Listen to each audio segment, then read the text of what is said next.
Ya salieron, batiendo las alas, patitas zumbando, las plumas al viento y un tipi tipi ta. Mira, mira, hola.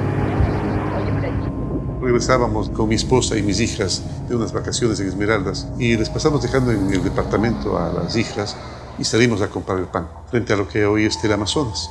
Y dos chicos me asaltaron. Les entregué sin ninguna dificultad las llaves. Cuando yo me di la vuelta, porque Lenín salió a dejar el pan en el carro, ya lo tenía el uno con la pistola. El momento en que me disparó el que se encontraba atrás, a pesar de haberles entregado las llaves, el de atrás me disparó. Y cuando yo me volví y yo le dije, no le haga daño a mi esposo, sonó ya el disparo.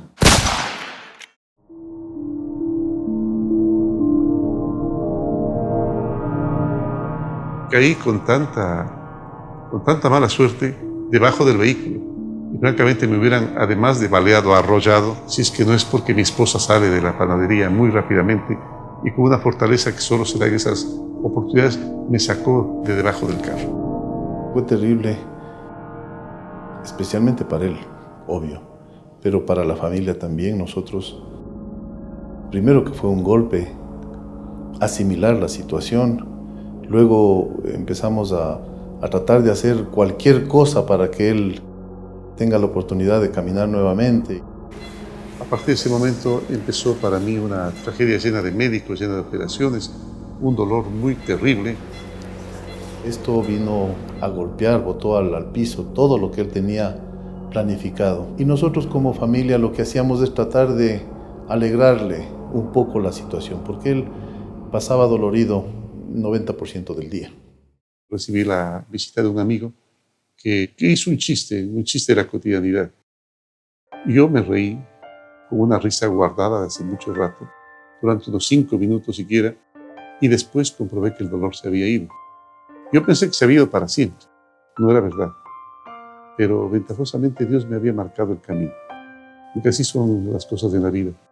Tenemos al alcance de nuestra mano la ciencia de la curación de las enfermedades del cuerpo y del alma y no la utilizamos. El buen humor, el optimismo, la solidaridad. Cada vez que los platico, pues tiene un efecto analgésico extraordinario.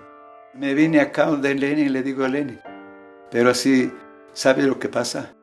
Ya estaban cogidos los ladrones. Sí, papá, tú me dijiste. Y ahora no voy a perder el tiempo. Este rato me voy a movilizar yo con la policía y con los agentes, todo eso. Me dice, papá, te ruego, no lo hagas. No lo hagas, porque yo ya los perdoné. El gran sanador es el perdón. Yo volví a recuperar la felicidad cuando empecé a rezar por los chicos que me dispararon.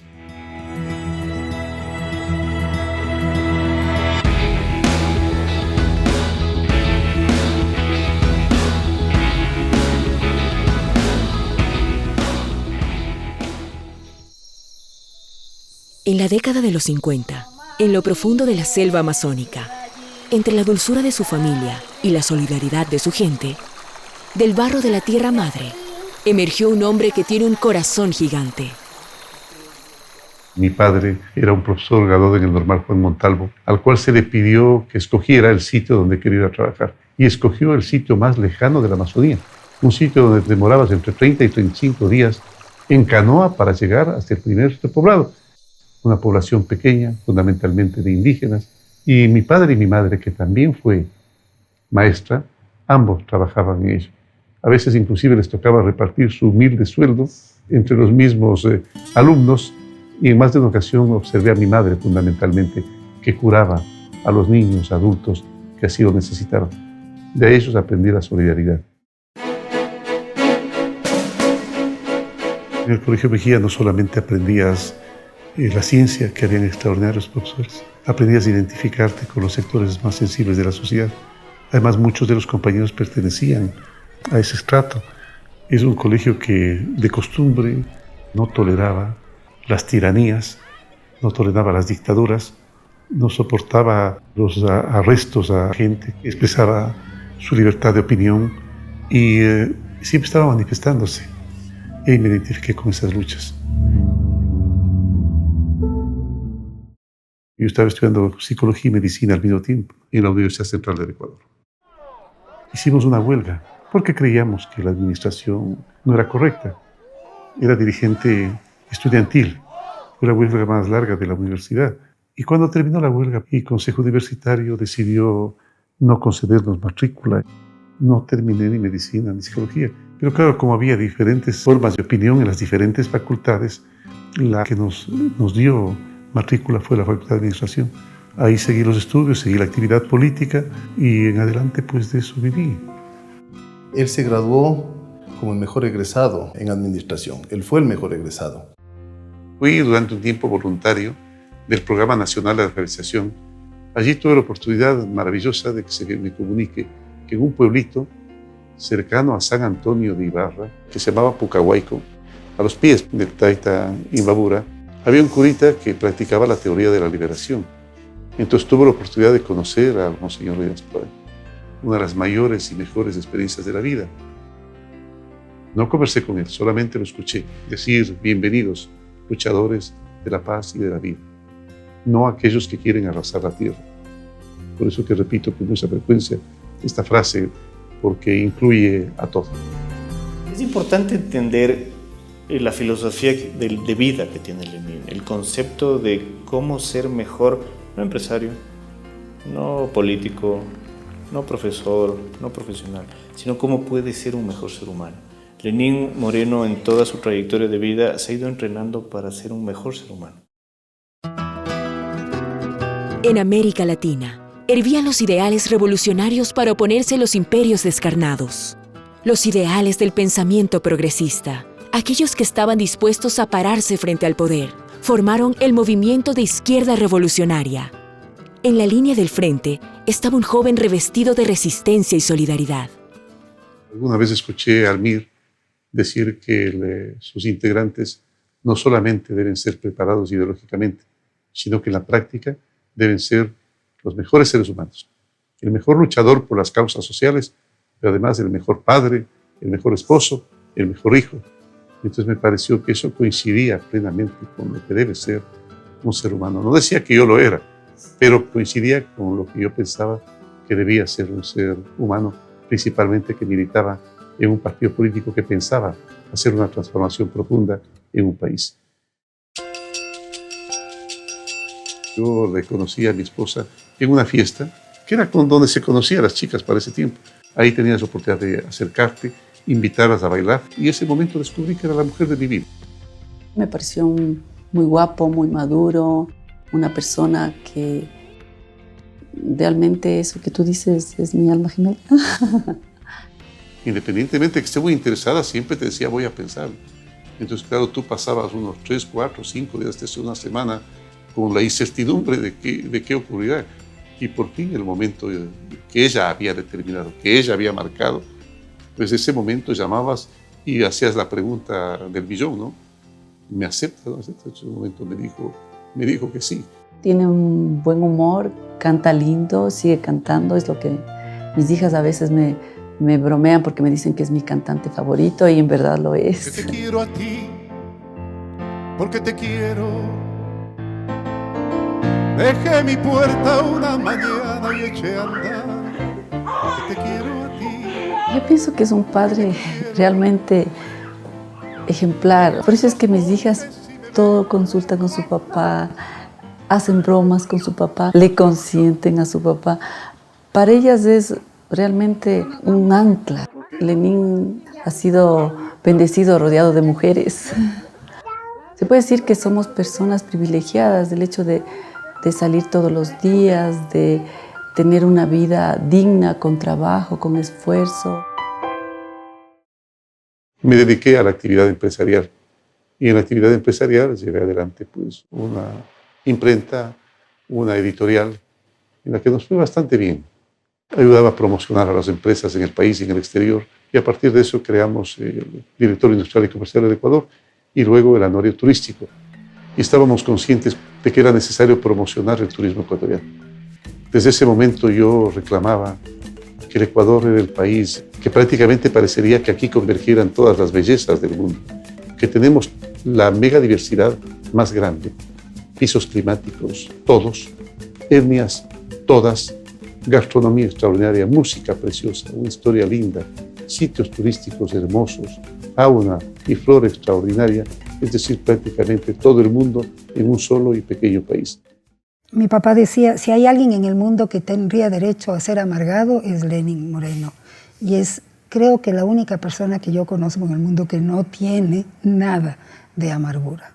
Creemos también que los que estamos en esta condición, decimos que a veces, si no caímos, resbalamos, es porque también cierta condición te dejas vivir para servir. Cuando Lenin habla de las personas con discapacidad, de alguna manera está hablando de todo. Y aquí me tienes, pues algún momento, como todo niño, como todo joven que veía una injusticia, soñaba en que a lo mejor algún momento, teniendo el poder necesario, se podía resolver. Y realmente la vida me dio la oportunidad en un aspecto, el momento en que se ve adelante el programa Manuel Espejo. Yo me acuerdo la cara de felicidad de Lenin cuando dijo que se va a llamar la misión Manuel Espejo. Claro, había estudiado a toda Manuela, se conocía todos los escritos de Manuela, sabía quién era Manuela, y entonces nos explicó por qué se llamaba Manuel Espejo, igual que después por qué se llamó Joaquín Gallegos Lara el Bono. Aquí en este país no existían personas con discapacidad, porque con salvas excepciones, todos casi les escondían a sus hijos, a sus hermanos, a sus parientes. Hay un antes y un después, ¿no? Yo creo que el antes de Lenín Moreno, las personas con discapacidad estaban realmente ocultas.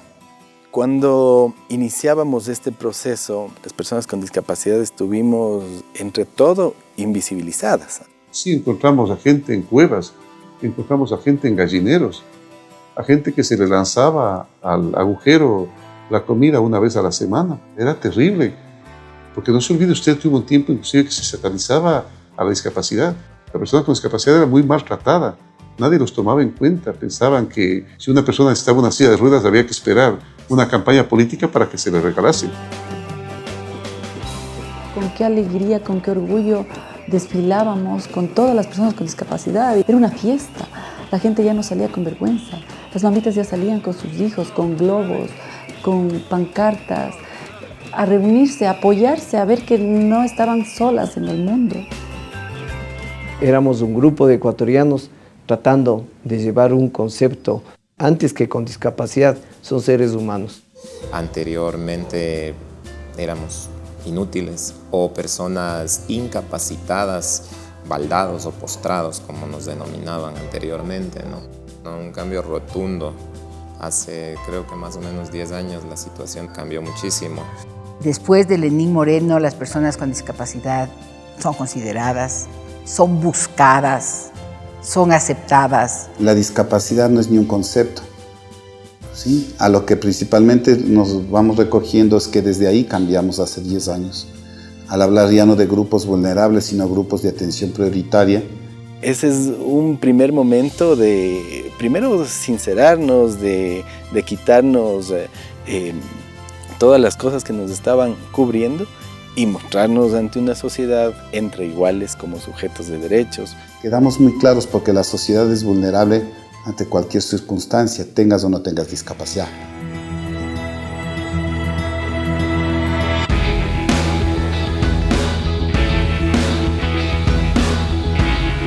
Nosotros alcanzamos la solución de los problemas que tenían las personas con discapacidad, que inclusive las prótesis, las órtesis, las sillas de ruedas, los bastones, llegaron a no tener precio porque todo el mundo sabía que las podía conseguir con facilidad.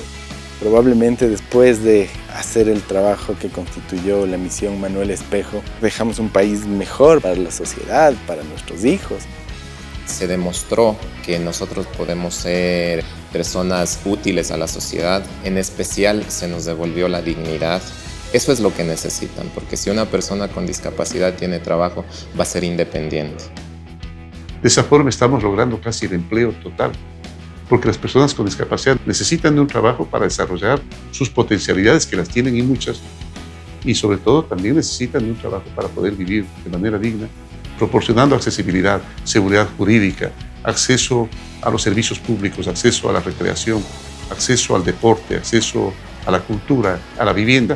De esa forma se rescata, se recupera la dignidad de la sociedad. Había una decisión y una ley que obligaba a los empresarios a contratar a personas con discapacidad. La gran diferencia con el gobierno ecuatoriano es que ahora hay seguridad jurídica, que ahora se cumple la ley. Entonces, la ley especificaba que había que contratar el 4% de la nómina de las empresas que tuviesen más de 25 empleados y que fuesen ellos personas con algún tipo de discapacidad. Todo lo que hizo él para las personas con discapacidad era un mérito grande que nadie lo tenía en el mundo, y el Lenin tenía. Creo que ese nivel de empatía y llegar a sentir diferente, llegar a sentir igual que los demás, es una de las capacidades más admirables que yo encuentro de Lenin. En el tema de Manuela decía, vamos a cambiar la realidad de las personas con discapacidad. Entonces, claro, uno genio le dice, ¿y cómo lo vas a hacer? Dice, conociendo a todas las personas con discapacidad del país. Entonces, la gente le mira absorta y le dice, eso es imposible. Y él dice, no, realmente para Lenin, cuando del ser humano se trata, nada es imposible. Manuel Espejo removió los cimientos del país, tanto que otras naciones quisieron reflejar este programa que llevó la solidaridad a niveles de política estatal. Uruguay, Paraguay, Perú, Colombia, Honduras, Haití. Lenín Moreno estaba dispuesto a hacer lo que fuera para que el programa Manuel Espejo tenga un impacto planetario. Terminamos siendo una misión reconocida mundialmente sobre una política que nunca nadie la había hecho. Incluso el logro de Lenin, haber sido nombrado como secretario general adjunto de las Naciones Unidas, fue la réplica del trabajo local, del trabajo de América Latina y de un trabajo mundial. Igualmente en Naciones Unidas, el hecho de haber, por primera vez en la historia también, haber creado un secretario general adjunto en el tema de discapacidades, permitió subir el nivel técnico de la discapacidad a un nivel político. Yo creo que lo más importante que se transmitió al mundo es que este país y estos ecuatorianos, cerca de 14 millones de ecuatorianos, tienen corazón para hacer las cosas. Antes el gobierno era pura pelea, guerra entre ellos mismos, con su avaricia, con su plata, pero él no, él es puro y transparente. La propuesta de Lenin es no debate, no combate, diálogo. La propuesta de Lenin es no pelear, sino construir. La propuesta de Lenin es decir verdades, no mentiras. La propuesta de Lenin es decir cosas que puedo hacer, no demagogia. Donde a pesar de que tú pienses como pienses, pero que se te respete, que cada quien pueda pensar como quiera, pero que podamos vivir en un país, que cada quien tenga su ideología, pero que podamos vivir en una política de respeto. Por eso Lenin ha dicho, mi misión es cambiar la política en el país, cambiar al ser humano, cambiar el corazón del ser humano para poder, por fin, tener una política decente. Esta es la base de la construcción para un país.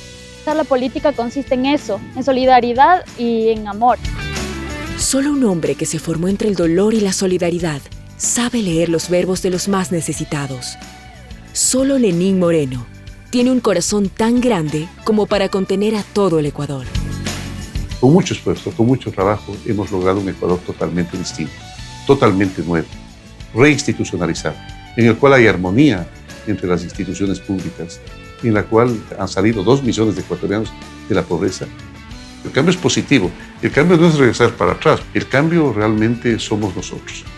Nosotros hemos sido el cambio durante 10 años, transformamos el Ecuador y vamos a seguir transformándolo en el futuro.